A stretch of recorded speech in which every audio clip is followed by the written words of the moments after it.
ആറു തലയിൽ ബുദ്ധിയും അതിനൊത്ത ശക്തിയുമുള്ള ആറുമുഖനാണവൻ. ഡബിങ്ങിൽ ഏറ്റവും ജനപ്രിയം നേടിയ ഒരു വോയിസ് ഏതായിരിക്കും? ഞാൻ ചെയ്തതിൽ ഞാൻ ചെയ്തു എന്ന് തന്നെ പലരും അറിയാത്തവരൊക്കെ ഉണ്ട് പല സിനിമയിലും. ഈ പുലിമുരുകനിലെ ഡാഡി ഗിരിജ ഞാൻ ഡബ് ചെയ്തതാണ്. അതിപ്പോൾ ഏറെക്കുറെ എല്ലാവർക്കൊക്കെ അറിയാൻ തോന്നുന്നു. എന്നാലും ചില ആളുകളൊക്കെ പെട്ടെന്ന് ആണോ എന്നൊക്കെ ചോദിക്കും. കാരണം നമ്മളൊന്നാമത്തത് അന്നൊന്നും അങ്ങനെ നമ്മൾ പറഞ്ഞങ്ങനെ അല്ലെങ്കിൽ എപ്പോഴെപ്പോഴും പറഞ്ഞോ അങ്ങനെയൊന്നും എനിക്കൊന്നാമത്തെ ഈ സെൽഫ് പ്രൊമോഷനൊന്നും എനിക്കിഷ്ടമല്ല.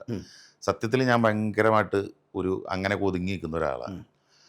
അല്ലെങ്കിൽ തന്നെ ഇപ്പോൾ നമ്മളെ യൂട്യൂബേഴ്സൊക്കെ ഒരുപാട് വിളിക്കാറുണ്ട്. ഇപ്പോൾ അജിൻ തന്നെ എത്ര പ്രാവശ്യം എന്നെ വിളിച്ചു. എനിക്ക് തന്നെ നാണായി തുടങ്ങി. കാരണം മാറ്റി വെച്ച് സത്യം എനിക്കും തോന്നി, അജിനും തോന്നിക്കാണ് ഇവനെയൊക്കെ എന്ത് കാര്യം, ഇവനെന്നല്ല ഞാൻ പറഞ്ഞത്. നമ്മൾ പറയില്ല ഇയാൾ ഇത്രയും ജാടിയെന്നൊക്കെ തോന്നും. പക്ഷെ അതിൻ്റെ അല്ല അജിൻ. എനിക്കൊന്നാമത് പറയാനേ എനിക്ക് അതിലൊക്കെ ഭയങ്കര ചമ്മലുകാരനാണ്. സെൽഫ് പ്രൊമോഷൻ ഇല്ലാത്ത ഒരു മനുഷ്യന് ഈ ഫീൽഡിൽ പിടിച്ചിരിക്കാൻ പറ്റുമോ?